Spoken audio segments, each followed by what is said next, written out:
नमस्कार, स्वागत है आपका। आप देख रहे हैं अपना बिहार। मैं हूं आपके साथ सुमित झा और शुरुआत बड़ी खबर से, सियासी गलियारे से बड़ी खबर है। बिहार कांग्रेस ने विधान परिषद का उम्मीदवार बदल दिया है। तारिक अनवर की जगह अब समीर विधान पार्षद बनेंगे। पहले तारिक अनवर को एमएलसी उम्मीदवार बनाया गया था। बीपीसीसी के कार्यकारी अध्यक्ष हैं समीर सिंह। आखिरी वक्त में समीर सिंह का नाम सामने आया तारिक अनवर की जगह। तारिक अनवर को पहले एमएलसी उम्मीदवार बनाया गया था कांग्रेस की ओर से, लेकिन आखिरी वक्त में नाम बदल दिए गए और समीर सिंह को बिहार कांग्रेस ने विधान परिषद का उम्मीदवार बना दिया है। वजह क्या है, जाहिर है ये अभी फिलहाल साफ नहीं हो पाई है। तारिक अनवर पहले एनसीपी में थे, सांसद रह चुके हैं, कांग्रेस उन्होंने ज्वाइन किया, लेकिन इस बार तारिक अनवर को एमएलसी उम्मीदवार बनाकर घोषणा करने के बाद समीर सिंह का नाम आया। ये दो तस्वीरें, तारिक अनवर एक तरफ और समीर सिंह दूसरी तरफ। समीर सिंह के साथ आप देख सकते हैं राहुल गांधी की भी तस्वीर है। ये पुरानी तस्वीर है, लेकिन तारिक अनवर का टिकट कट गया और समीर सिंह एमएलसी उम्मीदवार बन गए।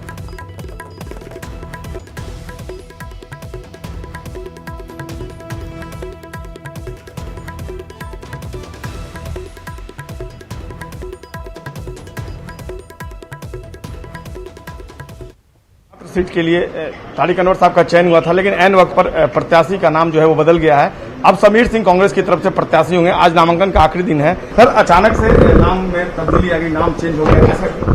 हमारे वरिष्ठ नेता हैं तारिक अनवर साहब। इनका वोटर लिस्ट में नाम था दिल्ली के उस पते पे, लेकिन विधान परिषद में जो होता है वो उसी प्रदेश का वोटर होना पड़ता है। हाईकमान ने ये निर्णय लिया, तारिक भाई ने निर्णय लिया, हमारे सदानंद सिंह जी ने निर्णय लिया, मदन मोहन जी ने निर्णय लिया। ऊपर हमारे हाईकमान ने समीर सिंह जी का नाम, हमारे कार्यवाहक प्रेसिडेंट हैं, उनको नामांकन करने के लिए निर्देशित किया। बिल्कुल, कुछ आवासीय पता था दिल्ली का, उसकी वजह से तारिक साहब इस स्टैंड जो बदला है, एक दुर्भाग्य मानेंगे इसे? नहीं, ऐसा कुछ नहीं। देखिए, मैं पहले भी उम्मीदवार नहीं था, लेकिन जब हुक्म हुआ हाईकमांड का, हम आगे नॉमिनेशन करने के लिए। लेकिन अब वो टेक्निकल ग्राउंड पे जाहिर है कि जो कानून में जो प्रावधान है उसके अनुसार मेरा बिहार में वोटर लिस्ट में नाम नहीं है, क्योंकि हम कई साल तक राज्यसभा के मेंबर रहे, तो मेरा वोटर लिस्ट में दिल्ली में था नाम। और अभी जो 2019 में भी हम चुनाव लड़े, 2014 में चुनाव लड़े, तो उसी एड्रेस से लड़े, क्योंकि लोकसभा में कोई दिक्कत नहीं थी, क्योंकि उसमें ऐसा प्रावधान है कि आप कहीं भी हिंदुस्तान में वोटर हैं तो आप लोकसभा और राज्यसभा में जा सकते हैं। बिहार विधान परिषद के लिए जरूरी है। हाँ, लेकिन बिहार विधान परिषद और विधानसभा के लिए भी जो हमें बताया अभी कि उसमें आपका वोटर लिस्ट में नाम बिहार में होना जरूरी है। वोटर लिस्ट में नाम होना जरूरी था बिहार में। सदानंद सिंह जी के लिए भी अब सबको इंटैक्ट करके चलना हमारी बड़ी जिम्मेवारी, बड़ी नेता होने के नाते। सर, अचानक से सब कुछ बदल गया। देखिए ना, हम लोग तो पूर्ण आश्वस्त थे। अंतिम समय में हमने जिज्ञासा जाहिर की निर्वाचन पदाधिकारी से, और उनकी ओर से आया कि इनका वोटर बिहार में होना जरूरी। फिर गए भी इलेक्शन कमीशन, वहाँ भी इनका संभव नहीं हो सका आज इनरोलमेंट, और इस कारण से ये बाध्यता, कानूनी बाध्यता हो गई। अब फलस्वरूप अब समीर कुमार सिंह को आलाकमान ने निर्देशित किया है वो नॉमिनेशन देने। तारिक अनवर साहब के नाम पर तो सहमति बन चुकी थी। नहीं, सहमति की तारिक साहब हम लोगों के वरिष्ठ नेता हैं, कांग्रेस के शक्ति हैं, इनकी अलग पहचान है, इनकी प्रतिष्ठा है, सम्मान है। कांग्रेस मजबूत होगी इनके रहने से, होती रही है। इसलिए यदि ये होते तो ज्यादा कुछ बेहतर होता। समीर सिंह जी के नाम के बाद कोई असंतोष का स्वर तो नहीं फूटेगा इसको? नहीं ना, असंतोष वगैरह क्या, आलाकमान का आदेश सर्वोपरि है। बिल्कुल, आलाकमान का आदेश सर्वोपरि है, सदानंद सिंह जी ने दो टूक शब्दों में कह दिया है। और अचानक से नाम जो है वो परिवर्तित हो गया है। वोटर लिस्ट में नाम होना बिहार में जरूरी था और नाम नहीं है, तो अब ऐसे में समीर सिंह कांग्रेस की तरफ से प्रत्याशी होंगे। कैमरा पर्सन मनोज के साथ संजय कुमार, न्यूज 18 पटना। तो ये बड़ी खबर, बिहार कांग्रेस ने विधान परिषद का उम्मीदवार बदला। हालांकि इसके पीछे वजह तकनीकी बताई जा रही है। तारिक अनवर की जगह समीर सिंह विधान पार्षद बनेंगे। अब विधान पार्षद के उम्मीदवार बने हो गए हैं। पहले तारिक अनवर को एमएलसी उम्मीदवार बनाया गया। चूंकि कांग्रेस कोटे से एक ही सीट है, कांग्रेस कोटे में बीपीसीसी के कार्यकारी अध्यक्ष हैं। बिहार प्रदेश कांग्रेस कमेटी के तकनीकी वजह यह बताया गया कि तारिक अनवर का वोटर लिस्ट बिहार में नहीं है, वोटर लिस्ट में नाम नहीं है। विधान परिषद की 9 सीटों के लिए हो रहे चुनाव के लिए आज नामांकन की आखिरी तारीख है। ऐसे में एनडीए के 5 प्रत्याशी ने आज नामांकन कर दिया है। जेडीयू के 3 प्रत्याशी गुलाम गौस, समाज सेवी कुमुद वर्मा और समता पार्टी के काल से जुड़े रहे भीष्म सहनी ने पर्चा दाखिल कर दिया है। तो बीजेपी से संजय मयूख के साथ सम्राट चौधरी ने भी पर्चा दाखिल किया है। इस मौके पर मुख्यमंत्री नीतीश कुमार, डिप्टी सीएम सुशील मोदी भी मौजूद रहे। बता दें कि आरजेडी से 3 प्रत्याशी, पार्टी के अति पिछड़ा प्रकोष्ठ के अध्यक्ष प्रोफेसर रामबली चंद्रवंशी, बिस्कोबान अध्यक्ष सुनील सिंह और शिवहर के कारोबारी मोहम्मद फारूक कल ही नामांकन कर चुके हैं। जिन 9 सीटों पर चुनाव होना है वो सभी जेडीयू और बीजेपी कोटे की सीट हैं, लेकिन विधान परिषद में सदस्यों की संख्या के हिसाब से इस बार 3 सीटें आरजेडी की झोली में जाएंगी।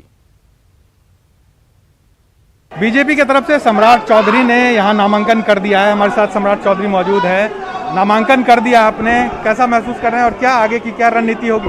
नहीं, पहले भी 20-25 वर्षों से राजनीतिक कार्य करता हूँ। ये लगातार ये परंपरा रही है। पार्टी ने एक दायित्व दिया है, इसको आगे बढ़ाना है, पार्टी को मजबूत करना, इस काम में लगना है। जिस तरह से अचानक से नाम आया, पहले से कुछ इसकी जानकारी दी गई थी या कि अचानक से आप लोग ये बताया गया? नहीं, भाजपा में तो अचानक ही होता है और अचानक जो कार्यकर्ता है उसको आगे लाने का काम किया जाता है। तो एक कार्यकर्ता के तौर पर लंबे समय से काम कर रहा था, तो आगे मुख्यधारा में पार्टी ने लाया। बिल्कुल, कार्यकर्ता के तौर पर लंबे समय से काम करते हैं। यहाँ पर देखिए संजय मयूख जो कि बीजेपी के कैंडिडेट हैं, वो भी यहाँ पर जो उनके समर्थक हैं वो यहाँ पर उनके साथ यहाँ मौजूद हैं। तो सभी नेता जो हैं वो यहाँ पर आ गए हैं। संजय मयूख जी हैं। संजय मयूख जी, आपको पहले तो बहुत बधाई हो। ये जो पार्टी ने आप पर विश्वास फिर से जताया है, क्या कहेंगे? मैं केंद्रीय नेतृत्व, प्रदेश नेतृत्व और कार्यकर्ताओं के प्रति पूरा आभार प्रकट करना चाहता हूं कि मेरे जैसे कार्यकर्ता को एक बार पुनः मौका दिया है। बहुत बहुत धन्यवाद, सबको धन्यवाद। जो लोग हमारे शुभेच्छु हैं उन्हें भी धन्यवाद। काफी दावेदारों के बीच से फिर से एक बार मौका मिलना, ये कहीं ना कहीं आपकी बड़ी जीत मानी जा रही है। देखिए, मेरा विश्वास है क्या जीत में क्या हार में किंचित नहीं भयभीत मैं, संघर्ष पथ पर जो मिला ये भी सही वो भी सही। बिल्कुल, तो शुभकामनाएं हमारी भी। भाजपा के दोनों जो उम्मीदवार हैं उन्होंने अपना नामांकन कर दिया है और इनका साफ तौर से कहना है कि अब ये पार्टी के लिए, अपने संगठन के लिए और साथ ही साथ बिहार की जनता के लिए काम करेंगे। कैमरा पर्सन आशीष के साथ साकेत कुमार, न्यूज़ 18 पटना। तो ये 2 तस्वीरें विधान परिषद में अब जो जा रहे हैं, जाने वाले हैं, उनका नाम तय हो गया है। नामांकन की आज आखिरी तारीख और एनडीए के 5 प्रत्याशियों का नामांकन आज हुआ, जिसमें खुद मुख्यमंत्री नीतीश कुमार, डिप्टी सीएम सुशील मोदी और कहीं न कहीं एनडीए की एकजुटता एक बार फिर से दिखाने की कोशिश भी कि एक साथ बीजेपी और जेडीयू के प्रत्याशियों ने नामांकन दर्ज किया।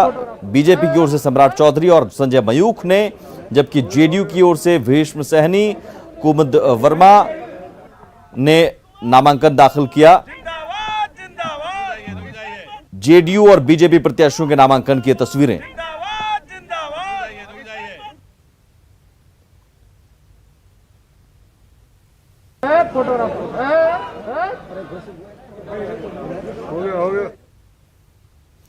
आगे बढ़ते हैं। देश में पिछले 19 दिनों से लगातार पेट्रोल डीजल के दाम बढ़ रहे हैं। ऐसे में चुनाव की दहलीज पर खड़े बिहार में विपक्ष को बैठे बिठाए मुद्दा बनाने का मौका मिल गया है। सरकार को घेरने और जनता की सहानुभूति बटोरने के लिए तेल के दाम में वृद्धि को मुद्दा बनाकर आज आरजेडी ने पटना में विरोध मार्च निकाला, जिसमें तेजस्वी यादव और तेज प्रताप यादव अपने समर्थकों के साथ शामिल हुए। तेजस्वी यादव ने कहा कि जब तक पेट्रोल डीजल के दाम में कमी नहीं आएगी तब तक ये विरोध प्रदर्शन जारी रहेगा, क्योंकि पिछले 19 दिनों में पेट्रोल डीजल के दाम में करीब 12 रुपए की वृद्धि हो चुकी है। ऐसे में लोग कोरोना काल में महंगाई की दोहरी मार झेल रहे हैं। दिल्ली में बता दें कि देश के इतिहास में पहली बार पेट्रोल से महंगा डीजल हो चुका है।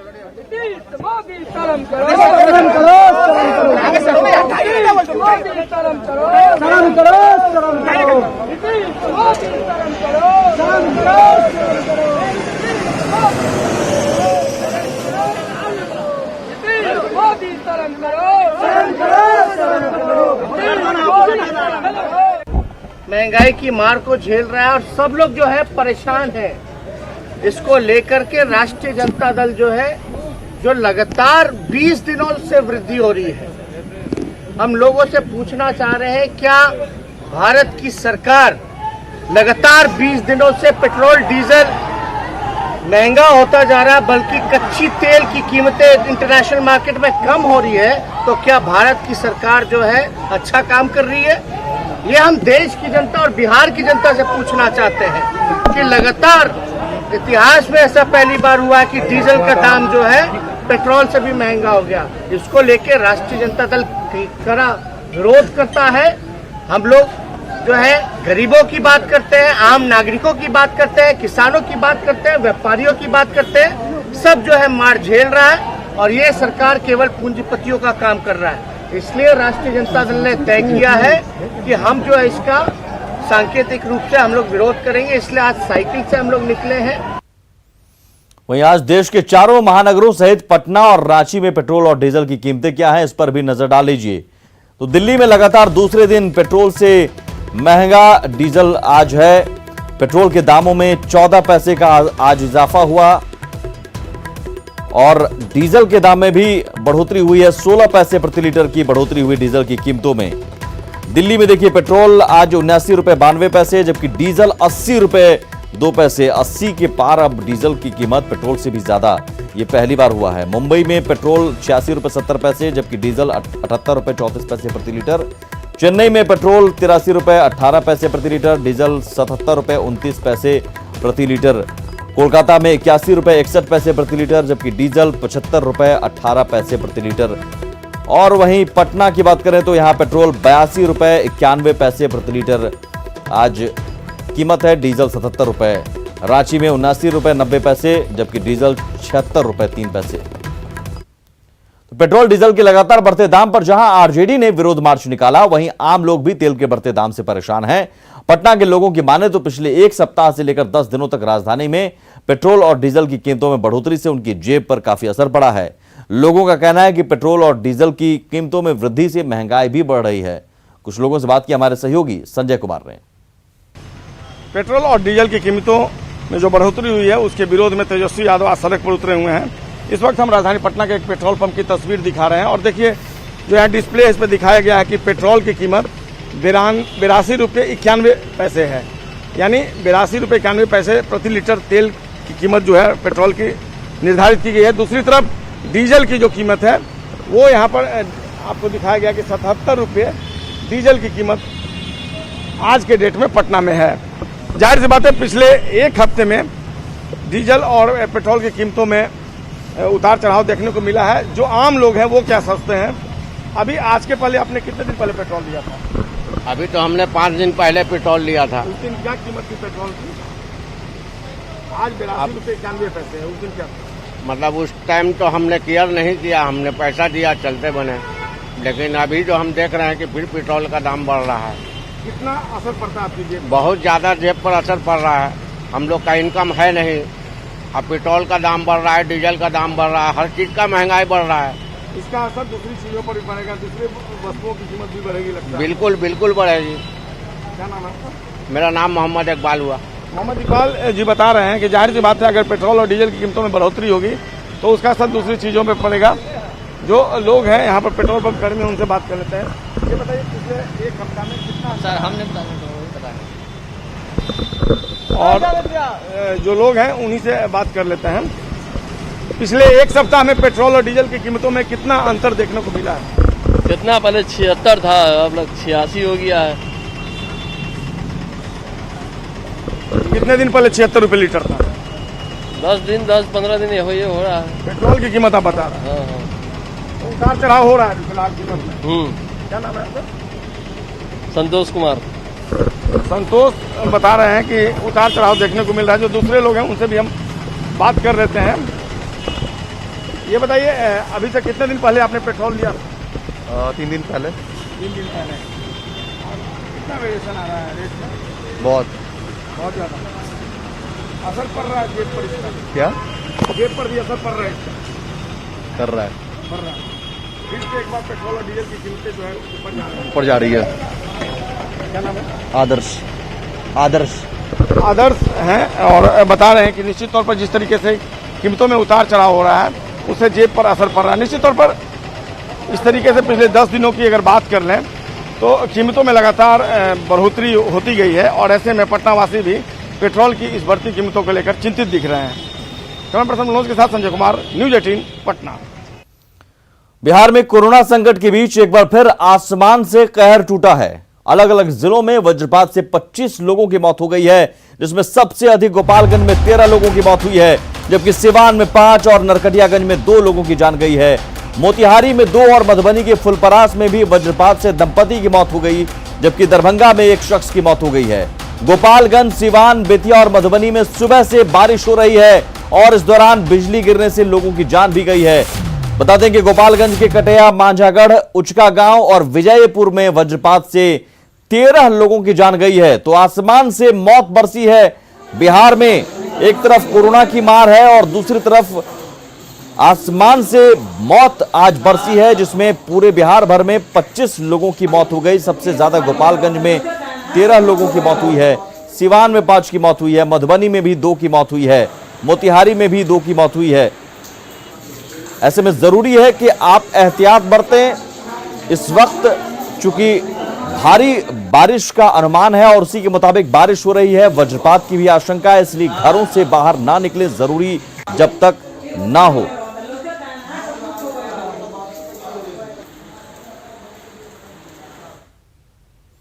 बता दें कि मौसम विभाग ने बिहार के 18 जिलों में भारी बारिश का अलर्ट जारी किया है और 26 जून तक के लिए चेतावनी दी है। भारी बारिश की संभावना को देखते हुए आपदा प्रबंधन विभाग की ओर से एनडीआरएफ और एसडीआरएफ को भी अलर्ट पर रखा गया है और जिला प्रशासन को हर स्थिति पर नजर रखने को कहा गया है।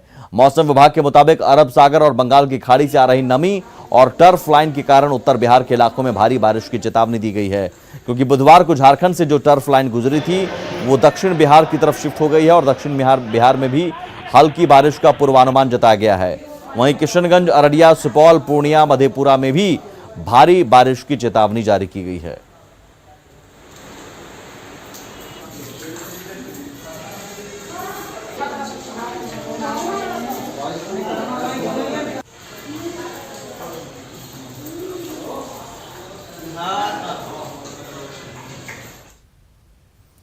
बिहार में मानसून की शुरुआत के साथ बाढ़ भी दस्तक देने लगता है। बिहार की शोक कही जाने वाली कोसी नदी इस बार भी तबाही मचाने को तैयार है। तटीय इलाकों में रह रहे लोग अभी से ही बाढ़ की आहट से डरे सहमे हैं, क्योंकि बड़े इलाके में लगी फसल बाढ़ से पहले ही तबाह हो चुकी है।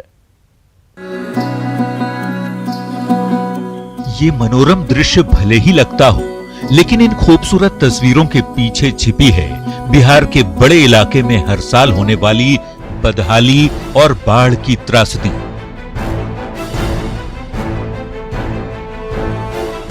कोसी नदी यूं तो बरसात से पहले शांत रहती है, लेकिन मानसून आते ही नदी का उफान ऐसा कि एक साथ कई जिलों में तबाही का मंजर होता है। सुपौल में भी कोसी के तटीय इलाकों में रह रहे लोग इस बात से डरे सहमे हैं कि दलहन और मक्के की खेती बर्बाद हो गई, वो भी तब जब बाढ़ का प्रलय बाकी है।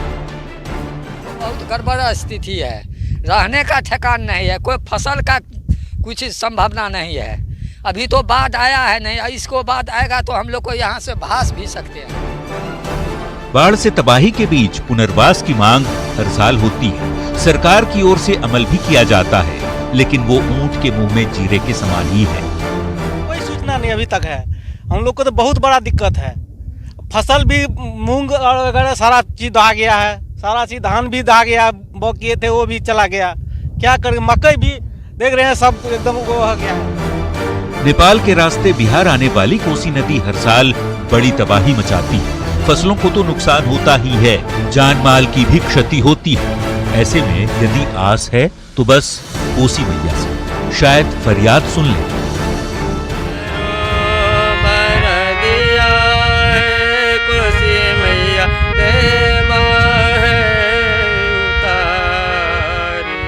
अमित झा, न्यूज़ 18, सुपौल।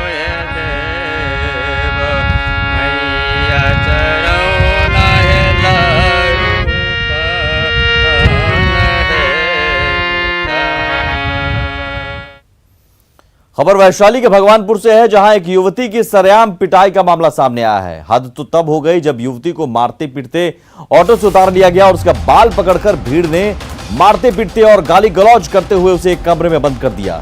इस दौरान तमाम लोग तमाशबीन बने रहे। पूरी घटना से पुलिस बेखबर रही। पूरी कहानी बताएंगे, लेकिन पहले देखिए तस्वीरें। तस्वीरों में हम आपको दिखाने जा रहे हैं किस तरह से पिटाई की जा रही है। और दो तस्वीरें देखिए, पहले पिटाई फिर शादी। दरअसल ये पूरी घटना के पीछे जो कहानी सामने आई उसके मुताबिक जिस लड़की की सरेआम पिटाई की गई वो मुजफ्फरपुर के रहने वाली है और उसका जिस लड़के से प्रेम प्रसंग चल रहा था उसकी शादी भगवानपुर प्रखंड के हुसैना खुर्द में किसी और लड़की से 25 जून यानी आज ही शादी होनी थी। तभी 24 जून यानी कल मुजफ्फरपुर से आई लड़की ने हुसैना खुर्द पहुंचकर ये कह दिया कि जिस लड़के से शादी तय हुई है उससे उसका पहले से प्रेम प्रसंग है और वो कोर्ट मैरिज कर चुकी है। जिसके बाद ग्रामीण भड़क गए और उस लड़की की दुर्दशा कर दी। कमरे में बंद कर दिया गया। काफी देर तक हाई प्रोफाइल ड्रामा चला, जिसके बाद जिस लड़की से शादी होनी तय हुई थी उसके परिवार वालों ने उस लड़के को मौके पर बुलवाया और रात में पंचायती की गई।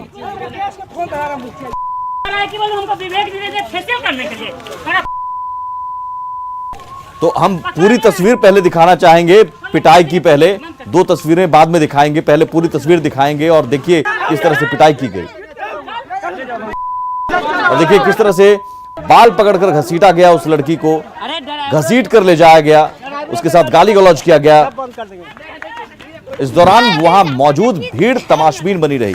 फोटो खींचने के लिए भी कहा जाता रहा। लोग वहां मौजूद जो ग्रामीण थे सिर्फ तमाशबीन बने रहे। और देखिए किस तरह से बाल पकड़कर उस लड़की से कुछ बोलने के लिए कहा जा रहा है, उसका नाम पूछा जा रहा है।